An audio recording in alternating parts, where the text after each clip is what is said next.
Good morning everyone, welcome back to my channel. I hope आप सब अच्छे होंगे। So let's start the question number 6। Question number 6 बोल रहा है diagonal AC of a parallelogram. देखो पैरेललोग्राम दिया हुआ है और उसका डायगोनल क्या है, एसी। बाइसेक्ट एंगल ए, मतलब एंगल ए को वो दो पार्ट्स में डिवाइड कर रहा है। Like see this is the figure. मान लो ये पैरेललोग्राम है और ये डायगोनल है, ये दिया हुआ है और ये एंगल ए को दो पार्ट्स में डिवाइड कर रहा है। देखो एक ये। तो हमने ये दो पार्ट्स को क्या ले लेना है, एंगल 1 और एंगल 2 नेमिंग कर लेनी है। ठीक, तो हमें शो क्या करना है, यहाँ पे शो करना है, show that it bisects angle C also. मतलब कि जो एंगल सी है, मतलब जो ये चीज़ है, ये चीज़ इसको भी हमें इक्वल प्रूफ करनी है। Angle 3 is equal to angle 4 हमें प्रूफ करना है। और बी पार्ट क्या बोल रहा है, A B C D is a rhombus. चलो सेकेंड पार्ट हम बाद में देखेंगे, पहले फर्स्ट पार्ट करते हैं। फर्स्ट पार्ट करने के लिए देखो हमने क्या करना है, यहाँ पे ये जो दिया है ये पैरेललोग्राम है ना। तो हमें पता है पैरेललोग्राम की लाइंस क्या होती हैं, आपस ऑपोजिट साइड्स क्या होती हैं, इक्वल होती है। मतलब D C is equal to A B and A D is equal to B C. और लाइंस क्या होती हैं, पैरेलल भी होती हैं आपस में। इट मीन्स जो ये डी सी है ये किसके पैरेलल होगा, ए बी के। और ये जो डायगोनल ए सी है ये क्या है, ट्रांसवर्सल है। तो transversal it means angle 3 is equal to angle 2 and angle 1 is equal to angle 4 by using alternate interior angle. ये प्रॉपर्टी याद आई, तो हमने ये प्रॉपर्टी यहाँ लगानी है। तो हम यहाँ ऐसे कर सकते हैं ना, angle 1 angle 1 is equal to angle 4। ये देखो angle 1 is equal to angle 4 कर दिया हमने।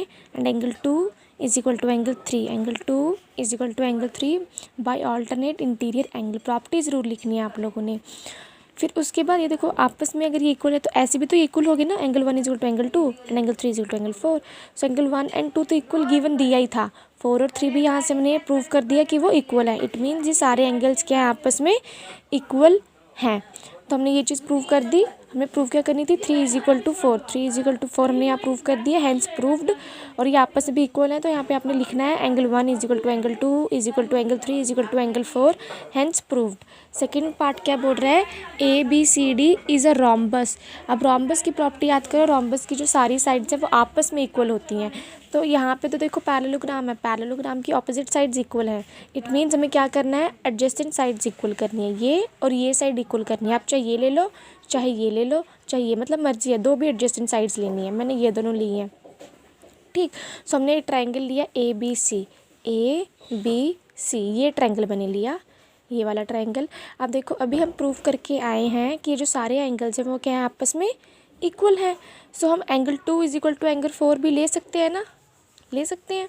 तो angle 2 is equal to angle 4 यहाँ आप लिख सकते हो प्रूव्ड अबव। मैंने लिखा नहीं है क्योंकि वो दिख रहा है, तो मैंने प्रूव्ड अबव लिखा नहीं है, आप देख लेना उसमें।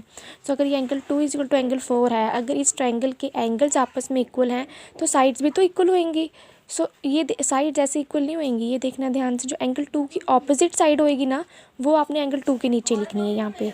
सो एंगल 2 की ऑपोजिट साइड कौन सी है, बी सी। तो मैंने 2 के नीचे क्या लिखा है, बी सी। एंगल 4 की ऑपोजिट साइड कौन सी है, ए बी। तो मैंने यहाँ ए बी लिखा है। और यहाँ पे रीज़न क्या आएगा, side opposite to equal angle are equal. मतलब ये जो एंगल्स आपस में इक्वल है ना, इनकी जो ऑपोजिट साइड्स है वो आपस में भी आपस में इक्वल होंगी। सिमिलरली हम इस ट्रायंगल में भी सेम यही चीज़ करेंगे। Angle 1 is equal to angle 3 proved above. So angle 1 की ऑपोजिट साइड कौन सी है, डी सी। एंड एंगल 3 की ऑपोजिट साइड कौन सी है, A B, A D sorry. ठीक, तो ये भी आपस में इक्वल होंगे। सो हमने एडजेसेंट साइड्स आपस में इक्वल कर दी। So since all the sides are equal then it is a rhombus, this is rhombus. ठीक, so let's move to next question. Next question is 7th। सो पहले आपको 7th क्वेश्चन देख लो क्या है। 7th क्वेश्चन बोल रहा है A B C D is a rhombus. A B C D एक रोम्बस दिया हुआ है, ये फिगर है, नहीं फिगर ये नहीं है, सॉरी फिगर इसकी खुद बनानी है। A B C D is a rhombus, show that diagonal A C bisect angle A as well as angle C and diagonal BD bisect angle B as well as angle D। हमें बस इसमें क्या चीज़ given है, A B C D rhombus, बाकी हमने सब इसमें निकालना है। तो हमने पहले रोम्बस ड्रॉ कर लेना है। रोम्बस ड्रॉ किया, उन्होंने क्वेश्चन में बोला है show that diagonal A C bisect angle A as well as angle C. मतलब ये जो डायगोनल है ना, ये वाला डायगोनल ए सी, ये एंगल ए को भी दो पार्ट्स में डिवाइड कर रहा है और एंगल सी को भी 2 पार्ट्स में डिवाइड कर रहा है, तो हमने इसको भी नेमिंग कर लेनी है। Angle 1 is equal to angle 2, angle 3 is equal to angle 4। हमें ये प्रूव करना है कि एंगल 1 जो है एंगल 2 के इक्वल है और एंगल 3 जो है एंगल 4 के इक्वल है। अब यहाँ पे दिमाग लगाओ आप, अभी हम ऊपर क्या करके आए हैं कि अगर एंगल्स इक्वल हैं तो साइड्स भी इक्वल होंगी, है ना। तो यहाँ पे तो ये रोम्बस है, रोम्बस की तो सारी साइड्स आपस में इक्वल होती हैं, तो हम ये लिख सकते हैं in triangle A B equal to B C. Rhombus की ये प्रॉपर्टी होती है, तो इसमें आप रिवर्स रीज़न लिखने की ज़रूरत नहीं है क्योंकि वो दे रखे है क्वेश्चन में। A B C D is a rhombus, rhombus की सारी साइड्स आपस में इक्वल होती हैं। सो ए बी का ऑपोजिट एंगल कौन सा है, एंगल 4, एंड बी सी का ऑपोजिट एंगल कौन सा है, angle 2। So angle opposite to equal sides are equal. अगर साइड्स इक्वल हैं तो ऑपोजिट एंगल भी क्या होंगे, आपस में इक्वल होंगे। Similarly in triangle A D C, इसमें भी हम क्या करेंगे, ए डी सी में ये A D equal to D C, A D equal to D C. अब ए डी की ऑपोजिट साइड देखनी है, ऑपोजिट एंगल देखना है। यहाँ पे ए डी का ऑपोजिट एंगल 3 है एंड डी सी का ऑपोजिट एंगल 1 है, तो यहाँ पे सेम रीज़न वही वाला, ये वाला रीज़न आपने लिख देना है यहाँ पे, ठीक। तो सिमिलरली अब यहाँ से आप देखो हमें प्रूव क्या करना था, हमने प्रूव करना था angle 1 is equal to angle 2। हमारे पास अभी क्या है, angle 4 is equal to angle 2 and angle 3 is equal to angle 1।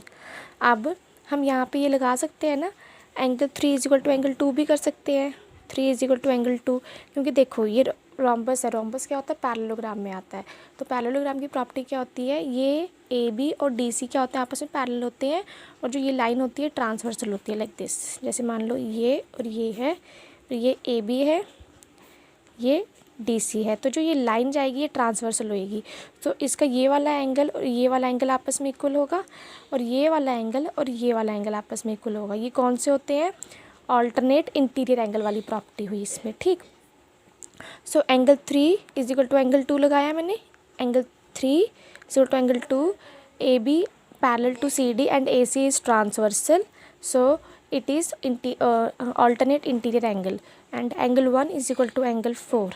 Same reason दोनों का, तो अगर ये आपस में इक्वल हैं, ऐसे भी तो इक्वल आ गए ना, फिर angle 1 is equal to angle 2 is equal to angle 3 is equal to angle 4, hence proved. हमें यही प्रूव करना था कि एंगल 1 किसके इक्वल है, एंगल 2 के। यहाँ इक्वल टू नहीं आएगा, सॉरी, यहाँ पे कोमा डाल दो आप, ठीक। And angle 3 is equal to angle 4। हमें यही चीज़ प्रूव करनी थी, ये हमने प्रूव कर दिया है। हमेशा ये याद रखना कि अगर साइड्स इक्वल दी हुई हैं और वो रोम्बस है तो उनके ऑपोजिट एंगल जो होंगे ना वो आपस में इक्वल होंगे। साथ वाले एंगल नहीं लेने हैं, लेकिन ए डी है तो इसका ये एंगल नहीं लोगे आप, ए डी का ऑपोजिट एंगल लोगे, और वैसे ही डी सी का ऑपोजिट एंगल 1 है तो एंगल 1 लोगे। अगर एंगल इक्वल दिए हुए हैं तो उनकी ऑपोजिट साइड्स इक्वल लोगे, लाइक जैसे एंगल 3 और एंगल 1 आपस में इक्वल दिए हुए हैं तो आप साइड कौन सी लोगे, ए डी, कि इसकी ऑपोजिट साइड है एंगल 3 की, और एंगल 1 की ऑपोजिट साइड कौन सी है, सी डी। मतलब ऑपोजिट साइड और ऑपोजिट एंगल लेने हैं अगर वो आपस में कुछ इक्वल दिया हुआ है तो।